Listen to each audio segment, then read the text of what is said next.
So வாழ்றாத படம் நீங்கள் உங்கள் கேரக்டர் மட்டும் தான் கேட்டிருப்பீங்க, பட் நடிச்சு முடிச்ச பிறகு படம் பார்த்துருப்பீங்களா? ஃபஸ்ட் டைம் பார்க்கும்போது எப்படி இருந்தது உங்களுக்கு? ஃபர்ஸ்ட் டைம் இப்போ தான் ரீசெண்டாக தான் பார்த்தேன். நான் ப்ரெஷ் ஷோவில் தான் பார்த்தேன். I mean not even fresh show, ப்ரீமியரில் தான் பார்த்தேன். அது வரைக்கும் நான் பார்க்கல. என்னோட போர்ஷன் டப்பிங் அப்போ மட்டும்தான் பார்த்தேன். அதுக்கு முன்னாடி எனக்கு பார்க்குறதுக்கெல்லாம் வாய்ப்பே கிடைக்கல. ஸோ எனக்கு வந்து இது ஒரு நான் இமேஜின் பண்ணது ஸ்கிரிப்டாகவும் வந்து எனக்கு தெரியாது ஃபுல்லாக.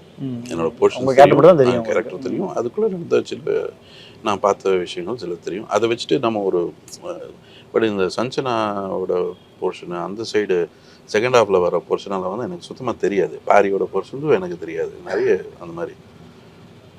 ஸோ இது பார்க்கும்போது ஒரே பிரமிப்பாக இருக்குது. எப்படி இந்த மாதிரி வந்து ஒரு கம்பைன் பண்ணி ஒரு பியூட்டிஃபுல்லான ஒரு ஒரு குடிநோயாளியோட எண்ட் டு எண்டு கம்ப்ளீட் ஸ்பெக்ட்ரமை வந்து இவர் எப்படி பிடிச்சி வச்சிருக்காரு அப்படின்னு சொல்லிட்டு. ஸோ அவ்வளோ ஒரு ஒரு அனாலிசிஸ் பண்ணி ஒரு ஒரு கேரக்டருக்கு வந்து இவ்வளோ ஷேட்ஸ் வருமா அப்படின்னு ரொம்ப பியூட்டிஃபுல்லாக இருக்கும். அதில் குரு சார் பண்ண போர்ஷன்ஸ் எல்லாம் ஆமாம், ராதாமணியோட கேரக்டர் அங்கே பார்த்தீங்கன்னா டைல்ஸ் ஒட்டும்போது அவருக்கு அந்த ஒரு ஈகோ இருக்கும். நான் ஒரு வந்து ஒரு நல்ல ஒரு வேலைக்காரன், அந்த ஒரு ஸ்கில்ஃபுல் ஆர்டிசனாக இருக்கும்.